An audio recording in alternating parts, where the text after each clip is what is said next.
నమస్తే, నేటి వార్తలకి స్వాగతం. ముందుగా ముఖ్యాంశాలు. జగన్ కి జాతీయ జెండాపై గౌరవం లేదు, ఆగ్రహం వ్యక్తం చేసిన ఎమ్మెల్యే ఆదిరెడ్డి.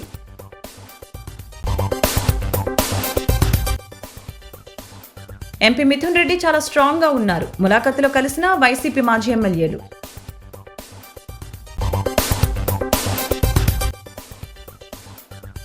జగన్ దేశ ప్రజలకు క్షమాపణ చెప్పాలి, BJP MLA Nallamalli Ramakrishna Reddy. YS Jaganmohan రెడ్డికి జాతీయ జెండా అంటే గౌరవం లేదా, రాజ్యాంగం మీద నమ్మకం లేదా అని సిటీ ఎమ్మెల్యే ఆదిరెడ్డి శ్రీనివాస్ ప్రశ్నించారు. సోమవారం గోదావరి గట్టున ఉన్న త్యాగరాజ నారాయణదాస సేవా సమితిలో ఆయన మీడియాతో మాట్లాడారు.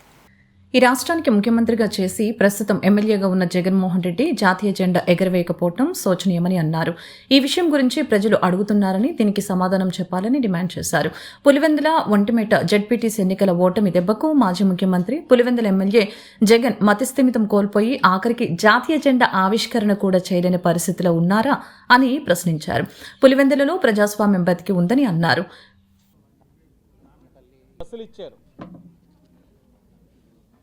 మిగతా బస్సెస్ ఎవరికి ఇబ్బంది లేకుండా చేస్తారు. ఇంకోటి కూడా తీసుకోండి, పాసెస్ ఉన్నాయి. కొంతమంది మంత్లీ పాస్ తీసుకుంటారు. తీసుకున్న వాళ్ళు ఆ పాస్ అయ్యేంత వరకు ఆ పాస్నే యూటిలైజ్ చేసుకొని పాస్ అయ్యిందే. మహిళలు ఆనందంగా ఉన్నారు, కార్యక్రమం చూసి సంతృప్తిగా ఉన్నారు. ఇంటి పెద్ద మగవారు కూడా ఆవిడ చేసే కార్యక్రమంలోనే ఆనందం లేని వ్యక్తులు ఎవరైనా ఉన్నారంటే వైసీపీ వాళ్ళు. పులివెందుల ఒంటిమిట్ట జెడ్పీటీసీ ఎన్నికల్లో ఓటమి దెబ్బతో మతి స్థిమితం కోల్పోయి జెండా ఆవిష్కరణ చేయలేదన్నది ప్రజలు మాట్లాడుకుంటున్న మాటలు. ఆ ఓటమి చూసిన తర్వాత నిస్సహాయతతో ఇలాగ చేసారా ఏంటన్నది వాళ్ళు అనుకుంటున్న మాటలు ప్రజలు. ఎందుకంటే జాతీయ పతాకాన్ని గౌరవించడం, ఆవిష్కరించిన తర్వాత జెండాకి సెల్యూట్ చేయడం అన్నది ప్రతి భారతీయుడి యొక్క బాధ్యత. అందులోని ఉప ముఖ్యమంత్రిగా చేసి ప్రస్తుతం శాసనసభ్యుడిగా ఉన్న వ్యక్తి జెండా ఆవిష్కరించలేదు అని అంటే ఏమనుకోవాలి? అంటే జెండా అంటే జగన్మోహన్ రెడ్డి గారికి గౌరవం లేదా, రాజ్యాంగం పట్ల నమ్మకం లేదా జగన్మోహన్ రెడ్డి గారు మీకు? లేకపోతే మీరు ఇంకా అధికారంలో ఉన్నప్పుడు రాజారెడ్డి రాజ్యాంగం నడిచేది రాష్ట్రంలో.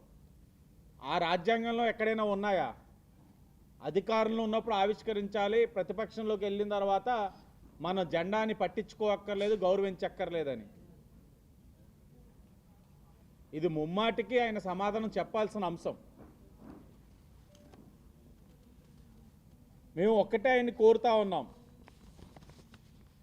చంద్రబాబు నాయుడు గారి మీద శాపనార్థాలు పెట్టడమో, ఆ దిగజారుడు రాజకీయాల్లో మానుకొని, ఇప్పటికీ మించింది లేదు, ఆయన ఆత్మ పరిశీలన చేసుకోవడం మంచిది. ఎందుకంటే ప్రజలు ఇప్పటికే మీకు 11 సీట్లు ఇచ్చి బుద్ధి చెప్పారు. మద్యం కుంభకోణం కేసులో రాజమండ్రి సెంట్రల్ జైల్లో రిమాండ్లో ఉన్న వైసీపీ ఎంపీ పెద్దిరెడ్డి మిథున్ రెడ్డిని సోమవారం ఆ పార్టీకి చెందిన మాజీ ఎమ్మెల్యేలు కేతిరెడ్డి వెంకట్రామిరెడ్డి, అనంత వెంకట్రామిరెడ్డి, వైసీపీ నాయకుడు సుగవాసి బాలసుబ్రహ్మణ్యం ములాఖతులో కలిశారు. పులివెందులలో ప్రజాస్వామ్యం బతికిందా అన్నారు. ఇప్పటికైనా బుద్ధి తెచ్చుకొని పద్ధతి మార్చుకొని ఆత్మ పరిశీలన చేసుకోవాలని సూచించారు. AP Shetty Balija corporation chairman Kudupudi Satyababu, కూటమి నాయకులు కాశీ నవీన్, మజ్జి రాంబాబు, వై శ్రీను, రెడ్డి మానేశ్వరరావు, బుడ్డిగ రాధా, ఉపలూరి జానకి రామయ్య, ఛాంబర్ అధ్యక్షులు తవ్వారాజ, జామి సత్యనారాయణ, నల్లం శ్రీను, బుడ్డిగ రవి, కిలపర్తి శ్రీను, కొల్లిబుజ్జి, నిమ్మలపూడి గోవింద్, తంగెళ్ల బాజీ, కంటిపూడి శ్రీను తదితరులు పాల్గొన్నారు. రేపొద్దున ఎన్ని ఏళ్ళు ఉద్యోగాల్లో ఈ విధంగా ఉంటారో నాకు తెలుసు. All young IPS officers. మీ భవిష్యత్తుతో ఈరోజు చంద్రబాబు నాయుడు గారు వీళ్ళు ఆడుతున్న దాంట్లో మీరు బలైపోతున్నారు. సో కోర్టు డైరెక్షన్ ఇచ్చిన వీళ్ళు స్పందించకపోవడం, కంటెంప్ట్ మీద కూడా స్పందించకపోవడం దురదృష్టకరం. డెఫినెట్గా మా చిన్నాన్న అక్కడే వెయిట్ చేస్తున్నారు, పెద్దారెడ్డి చిన్నాన్న. వాళ్ళు ఏదో మూవ్ చేశాము ఇది అని చెప్పేసి డెఫినెట్గా ఏదేమైనప్పటికీ కానీ లా ప్రకారం చట్ట ప్రకారం ఏం చేయాలో అవన్నీ కూడా మేము చేస్తాం. మళ్ళీ కూడా దీనికి అప్పీల్ చేస్తాం. రాష్ట్రంలో కులాల వారీగా కొన్ని కులాలలో ప్రజలకు పనికొచ్చే నాయకులను అణిచివేసేదానికి లేదా వాళ్లను వీళ్ళ అలవాటు ప్రకారంగా వాడుకొని వదిలేసేదానికి చేసే ప్రక్రియలో భాగంగానే మిథున్ రెడ్డి గారి అరెస్టు జరిగింది. తప్పితే ఈ వ్యాపారంలో ఆయన ఏదో స్కామ్ చేసి డబ్బు సంపాదించుకోవాల్సిన అవసరం లే. వాళ్ళు కొన్ని 10 సంవత్సరాల నుంచి కొన్ని వేల టిప్పర్లు పెట్టి ఎన్నో పెద్ద కాంట్రాక్టులు చేసి కాంట్రాక్టర్లుగా స్థిరపడిన కుటుంబంలో ఉండే వ్యక్తి ఒక 10 మందికి పనికొచ్చి వైఎస్ఆర్ కాంగ్రెస్ పార్టీ పార్లమెంట్ సభ్యునిగా 3 సార్లు గెలిచినాడు. రాష్ట్రంలో ఎక్కడా లేని విధంగా మా రాజంపేట పార్లమెంట్లోనే ఒక పార్లమెంట్ సభ్యుడు 3 అసెంబ్లీ సభ్యులు గెలిచేటప్పటికీ అక్కడ తెలుగుదేశం పార్టీ ప్రభుత్వం వైఎస్ఆర్ కాంగ్రెస్ పార్టీని అణిచివేయాలనే ఉద్దేశంతో మిథున్ రెడ్డి గారి అరెస్టును చేసింది. ఈ రాష్ట్రంలో ఒక విచిత్రమైన పరిస్థితులు కూడా నెలకొన్నాయి. రాజకీయంగా కూడా కేవలం రాజకీయ కక్ష సాధింపులే ఈరోజు చేసే విధంగా కూడా ఈరోజు ప్రభుత్వం అనేది కూటమి ప్రభుత్వం కూడా ముందుకు పోతూ ఉంది.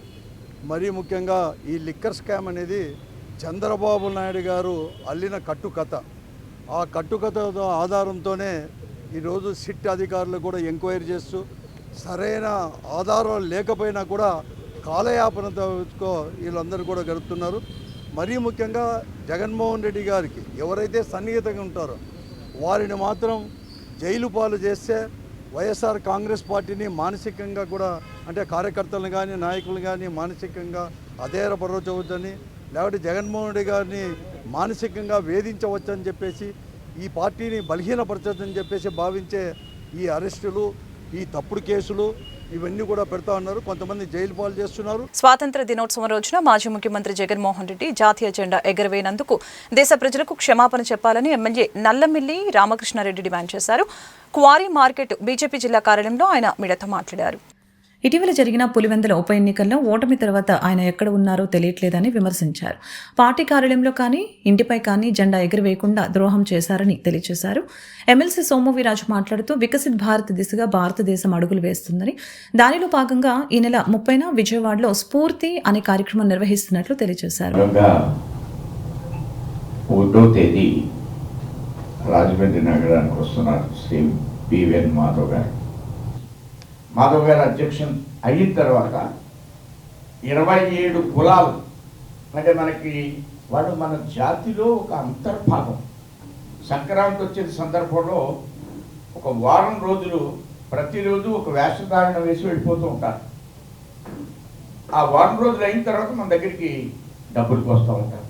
వాళ్ళు ఏదో మనం దాసర్లను పగటి వేషగాళ్లను బుడబొక్కల వాళ్లను వీళ్ళందరినీ గౌరవించాలని ప్రధానమంత్రి, వీళ్ళందరికీ ఒక హిస్టరీ ఉందని ప్రధానమంత్రి 30వ తేదీన స్ఫూర్తి అనే కార్యక్రమం ద్వారా ఏదైతే సంచార జాతుల విముక్తి దినోత్సవం ఉందో ఆ దినోత్సవం సందర్భంగా భారతీయ జనతా పార్టీ సంచార జాతుల యొక్క అభ్యున్నతి కోసం, సంచార జాతుల యొక్క వారిలో ఉన్న ఆత్మ న్యూన్యత పోగొట్టి వారిని ఆర్థికంగా సామాజికంగా అభివృద్ధి చేయాలనే ఆలోచనతో వారికి సంబంధించిన కార్యక్రమాన్ని స్ఫూర్తి అనే కార్యక్రమాన్ని తీసుకోవడం జరిగింది. ఇటువంటి పరిస్థితుల మధ్యన వారిని బయటికి పారద్రోలాలి పులివెందుల నుంచి కడప జిల్లా నుంచి ప్రజలు ప్రయత్నం చేస్తూ ఉంటే ఆ బాధలో ఆ ఆవేదనలో ఆ శోకంలోని జగన్మోహన్ రెడ్డి గారు ఆగస్టు 15న జాతీయ జెండాను ఎగురవేయాలనే స్పృహ కూడా కోల్పోయారనేది కూడా ఈ సందర్భంగా తెలియజేసుకుంటూ మరి రేపు 30వ తేదీ జరిగే స్ఫూర్తి కార్యక్రమం, 1వ తేదీన పివిఎన్ మాధవ్ గారి పర్యటనని అందరూ విజయవంతం చెయ్యాలని సవినయంగా అందరికీ మీడియా ద్వారా విజ్ఞప్తి చేసుకుంటూ రైతు సంక్షేమమే కూటమి ప్రభుత్వ ధ్యేయమని, మన మంచి ప్రభుత్వంలో రైతే రాజు అని రూరల్ ఎమ్మెల్యే గోరంట్ల బుచ్చే చౌదరి పేర్కొన్నారు. రైతుల ఖాతాలోకి అన్నదాత సుఖీభవ పీఎం కిసాన్ నిధులు జమ చేసినందుకు కృతజ్ఞతలతో రైతులు ట్రాక్టర్లతో కడియం నుంచి భారీ ర్యాలీ నిర్వహించారు. సంచార అర్ధ సంచార విముక్త జాతుల దినోత్సవం నిర్వహిస్తున్నట్లు వివరించారు. వారి సంక్షేమం, అభ్యున్నతి ప్రధాని మోదీ అనేక కార్యక్రమాలకు రూపకల్పన చేశారని తెలిపారు. దేశంలో 7% ఉన్న సంచార జాతులను గౌరవించాలని మోదీ నిర్ణయించారని అన్నారు. సెప్టెంబర్ 1న భాజపా రాష్ట్ర అధ్యక్షులు పివిఎన్ మాధవ్ జిల్లాలో పర్యటించనున్నట్లు తెలిపారు. బీజేపీ జిల్లా అధ్యక్షుడు పిక్కి నాగేంద్ర, రాష్ట్ర నాయకులు రొంగల గోపి, నర్సిపల్లి హారిక, కురగంటి సతీష్, పొట్లూరి రామ్మోహన్ తదితరులు పాల్గొన్నారు. రైతుల్ని రక్షించడం కోసం, రైతులకు గిట్టుబాటు ధర లభించడం కోసం, వారిని అన్నదాతని ముందుకు తీసుకురావడం కోసం అనేక కార్యక్రమాలు అమలు చేస్తాం. దానిలో భాగంగా అన్నదాత సుఖీభవ పథకాన్ని ప్రారంభించారు. కేంద్ర రాష్ట్ర ప్రభుత్వం చాలా రాష్ట్రం 14,000 రూపాయలు, కేంద్రం నుంచి 6,000 రూపాయలు కలిపి సంవత్సరం ఇవ్వడం. కౌలు రైతులు కూడా అక్టోబర్ నుంచి 10,000 రూపాయలు ఇచ్చే కార్యక్రమం కూడా అమలవుతోంది.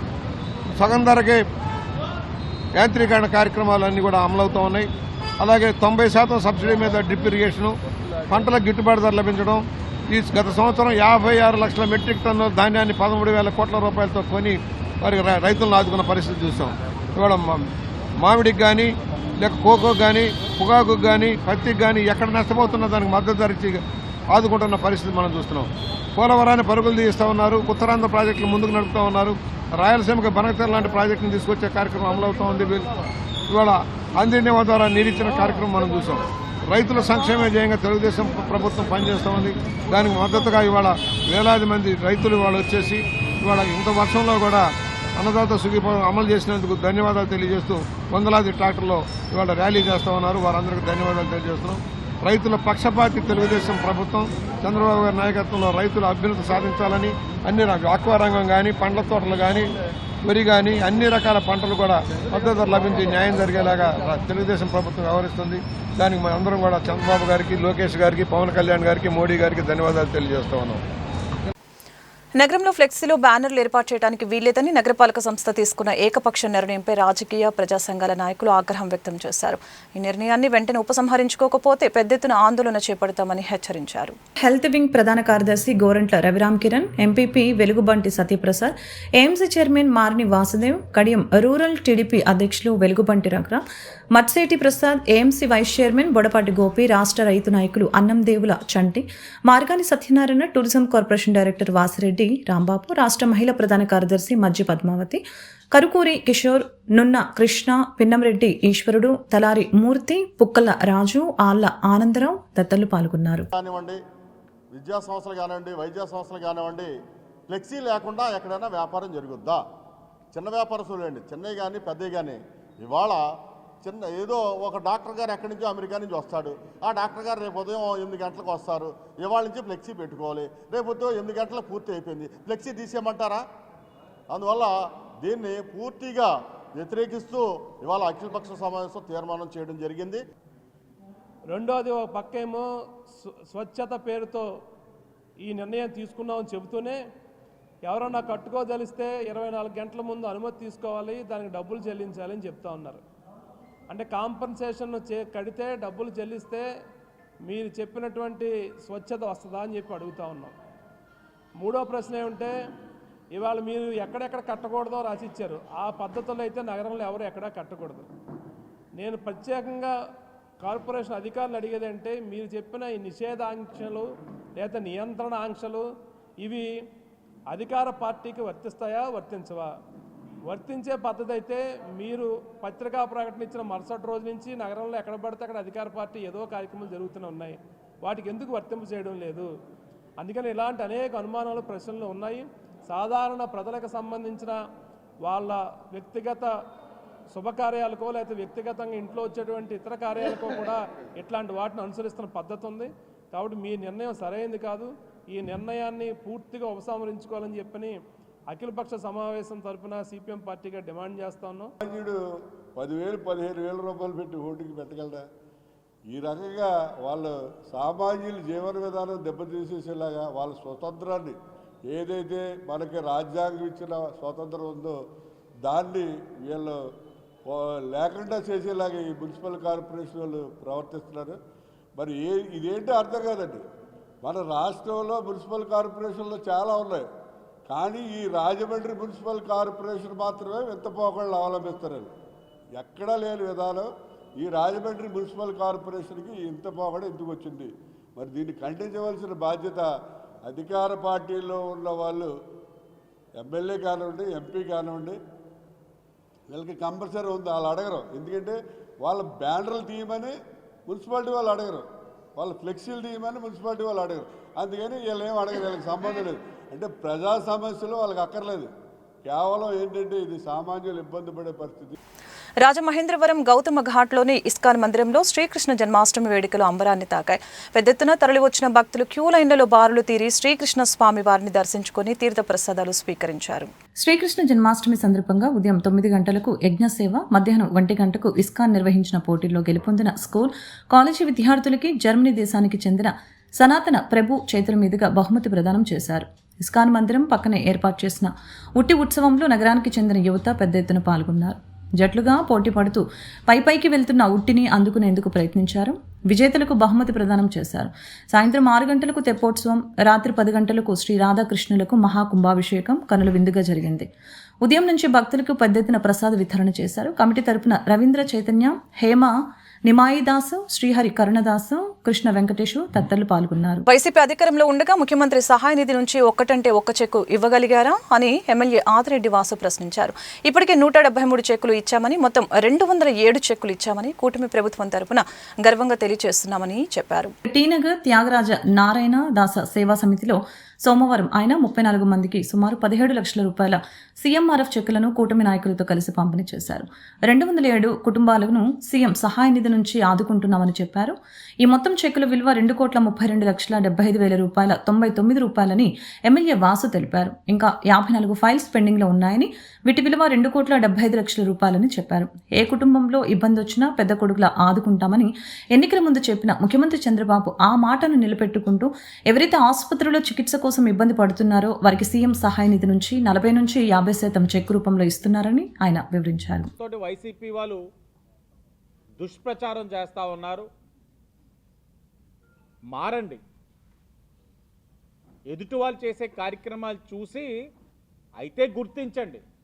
మీరు చేయలేకపోతే చూడండి, గుర్తించండి, లేకపోతే ఆగండి. అంతేగాని ఇలా దుష్ప్రచారం చేసి కానీ ఎక్కడైనా సోషల్ మీడియాలో ప్రభుత్వాన్ని కించపరిచే విధంగా కానీ జరిగితే మాత్రం చర్యలు తప్పవు. వైఎస్ఆర్ కాంగ్రెస్ పార్టీ అధికారంలో ఉన్నప్పుడు రాజమండ్రి సిటీ నియోజకవర్గం కానీ రాష్ట్రంలో కానీ ముఖ్యమంత్రి సహాయ నిధి నుంచి ఒక్క చెక్ అంటే ఒక్క చెక్ ఇవ్వగలిగారా? ఈరోజు ఈ నియోజకవర్గంలో ఈరోజు 34 చెక్స్ ఇస్తా ఉన్నాం. ఇప్పటి వరకు 173 అంటే మొత్తం 207 చెక్కులు ఇస్తామని ఈరోజు గర్వంగా కూటమి ప్రభుత్వం తరఫున తెలియజేస్తా ఉన్నాం. 207 చెక్కులు ఈ రోజున, అంటే 207 కుటుంబాలని ఈ రోజున రాజమండ్రి సిటీలో ముఖ్యమంత్రి సహాయ నిధి నుంచి ఆదుకుంటా ఉన్నాం. ఆ 207 చెక్కుల విలువ 2,32,75,099 రూపాయలు. ఇంకా 54 ఫైల్స్ పెండింగ్ ఉన్నాయి. ఆ 54 ఫైల్స్ విలువ 2,75,00,000. ఇవన్నీ కూడా గౌరవ ముఖ్యమంత్రి చంద్రబాబు నాయుడు గారు, ఉప ముఖ్యమంత్రి పవన్ కళ్యాణ్ గారు ఒక మంచి ఆలోచనతో ఈ కార్యక్రమాన్ని ముందుకు తీసుకెళ్తా ఉన్నారు. రాజమహేంద్రవరం రూరల్ హుకుంపేట టీడీపీ గ్రామ అధ్యక్షులు దుద్దుపూడి రమేష్ పుట్టినరోజు వేడుకలు ధవళేశ్వరం పలుకు ఆశ్రమంలో నిరాడంబరంగా జరిగాయి. ఆశ్రమ విద్యార్థుల సమక్షంలో పుట్టినరోజు కేక్ కట్ చేయడంతో సంతోషంగా ఉందని రమేష్ తెలిపారు. కేక్ చేసిన అనంతరం ఆశ్రమంలోని విద్యార్థులకు భోజన సదుపాయాన్ని కల్పించారు. విద్యార్థులు బాగా చదువుకొని ఉన్నత స్థాయి చేరుకోవాలని ఆకాంక్షించారు. రాజమండ్రి వ్యవసాయ మార్కెట్ కమిటీ డైరెక్టర్ మండ హిమబిందు, మండ వీర వెంకటేశ్వరరావు ఆధ్వర్యంలో నిర్వహించడం జరిగింది.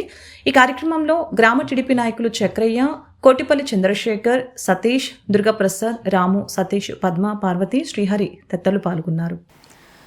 యూరియా కోసం రైతులు పడుతున్న కష్టాలు తెలుగుదేశం నాయకులకి కనపడటం లేదా అని కూటమి ప్రభుత్వంపై కృష్ణా జిల్లా పెనమలూరు నియోజకవర్గం వైసీపీ సమన్వయకర్త దేవభక్తుని చక్రవర్తి మండిపడ్డారు. ఖరీఫ్ సీజన్ ప్రారంభమై 2 నెలలు గడిచిన రైతులకి యూరియా అందుబాటులో లేదని, రైతు పక్షపాతి అని చెప్పుకునే కూటమి నాయకులకు ఎరువుల లభ్యతపై స్పష్టత లేదా అని ప్రశ్నించారు. రైతులకు 5,000 వేసినంత మాత్రాన అంతా అయిపోయినట్లు కాదని, ఎడమ చేత్తో ఇచ్చి కుడి చేత్తో లాగేసుకునే దౌర్భాగ్య పరిస్థితిలో కూటమి ప్రభుత్వం ఉందని ఎద్దేవా చేశారు. 15-20 సంవత్సరాల నుంచి కూడా ఇటువంటి దౌర్భాగ్యమైనటువంటి పరిస్థితుల్లో రైతులు అనుభవించలేదని, ఎందుకనంటే రైతు భరోసా కేంద్రాల ద్వారా వాళ్ళకి ఏం అవసరం, ఎరువులు అవ్వచ్చు, లేకపోతే యూరియా కట్టలు అవ్వచ్చు, లేకపోతే పండించినటువంటి పంటలు అవ్వచ్చు, లేకపోతే పురుగు మందులు అవ్వచ్చు, ఈ క్రాపింగ్ చేసి వాళ్ళు రైతు భరోసా కేంద్రాల్లో వాళ్ళకి అందుబాటులో ఉంచినటువంటి పరిస్థితి నుంచి ఇవాళ ఒక పిఎస్సి సెంటర్ల ముందల వాళ్ళు లైన్లో నుంచోలేక చెప్పులు తుళ్ళు అన్ని క్యూలో పెట్టుకుని నా వంతు వస్తే ముందరకు వస్తానని తెలియజేసుకోవడానికి వాళ్ళు అటువంటి పరిస్థితుల్లో, దౌర్భాగ్యమైన పరిస్థితుల్లో రైతులు ఉన్నారంటే మీరు ఏ రకంగా పరిపాలిస్తున్నారనేది, రైతులు ఏ రకంగా వంచి మోసం చేశారనేది నిట్ట నిలువునా తెలుస్తూ ఉంది. నేను పార్టీ తరపున ఏదో వాళ్ళ గిట్టబాటు వాళ్ళ మీద గిట్టగా నేను చెప్పడమేం కాదు. కావాలంటే రండి, ఎమ్మెల్యేని రమ్మను, నేను చూపిస్తా పిఎస్సి సెంటర్లు ఏ రకంగా రైతులందరూ పడిగాపులు పడతా ఉన్నారు. వాళ్ళు పడేటువంటి బాధలు, వాళ్ళు పడేటువంటి పడిగాపులు మీకు కనపడతలేదా అని ప్రశ్నిస్తూ ఉన్నాం. మీరు కేవలం వేడుకల్లో నిమగ్నమై ఉండి రైతులు కష్టాలు పడతా ఉంటే కనీసం వాళ్ళకి ఓదార్చేటువంటి ప్రక్రియ కూడా ఇంతవరకు చేపట్టలేదని తెలియజేస్తూ ఉన్నాను. ఈ మధ్య కురిసినటువంటి భారీ వర్షాలకి పంట పొలాలు కానీ, రహదారులు కానీ, స్థానిక ఉన్నటువంటి గ్రామాలన్నీ కూడా దాదాపుగా మొత్తం మునిగిపోయి కనీసం ఇటు నుంచి అటు వెళ్ళడానికి వసతులు కూడా కనీసం లేవు. దాని పట్ల అధికారులు కూడా స్పందించట్లేదు. దాదాపు పేపర్లో పడ్డా కానీ, టీవీలో వచ్చినా కానీ అధికారులు కూడా ఏం రావట్లేదు. దాన్ని ఏ విధంగా చూస్తారు? మన మండలంలో ఈ పడినటువంటి అకాల వర్షాలకి కారణంగా ముంపుకు గురైనటువంటి ప్రతి ఎకరాకి కూడా ఎన్యూమరేట్ చేసి మండల వ్యవసాయ అధికారులు అందరూ సత్వరమే ఎన్ని ఎకరాలు మురిగింది, ఎన్ని ఎకరాలకి మీరు వాళ్ళకి నష్టపరిహారం చెల్లిస్తున్నారనేది సత్వరమే వాళ్ళకి ఒక శ్వేతపత్రం విడుదల చేసి వాళ్ళని వెంటనే ఆదుకోవాలని మీ ద్వారా డిమాండ్ చేస్తూ ఉన్నాం. చివరి ఒక ప్రశ్న, గత ప్రభుత్వం వైఖరి వల్లే ఈరోజు ఏ రాజకీయ పార్టీకైనా గవర్నమెంట్ కాలం పరిపాలించమని ఇచ్చేటువంటి కాలం 5 సంవత్సరాలు. మన దౌర్భాగ్యం ఏంటంటే ఈ కూటమి ప్రభుత్వం చంద్రబాబు నాయుడు 5 సంవత్సరాలు దిగిపోయేంత వరకు కూడా గత ప్రభుత్వం వైఫల్యాల వల్లనే నేను చేయలేకపోయాను, గత ప్రభుత్వం వైఫల్యాల వల్లనే చేయలేకపోయానని చెప్పేటువంటి దౌర్భాగ్యమైన ముఖ్యమంత్రి ఈ రాష్ట్రంలో కాదు, ఈ దేశంలో ఎవడన్నా ఉన్నాయంటే అది ఒక చంద్రబాబు నాయుడు గారే. ఎందుకంటే 24 గంటలు కూడా అతని యొక్క అసమర్థతని, అతని యొక్క డొల్లతనాన్ని ఎప్పుడూ కూడా పక్కనాల మీద నెట్టేటువంటి నైజం అది చంద్రబాబు నాయుడు గారికి జన్మతోనే వంట పట్టించుకున్నటువంటి పరిస్థితి. వార్తలు ముగించే ముందు ముఖ్యాంశాలు మరొకసారి.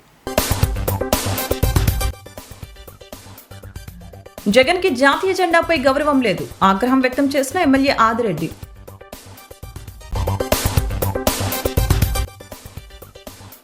ఎంపీ మిథున్ రెడ్డి చాలా స్ట్రాంగ్ గా ఉన్నారు, ములాఖతులో కలిసిన వైసీపీ మాజీ ఎమ్మెల్యేలు.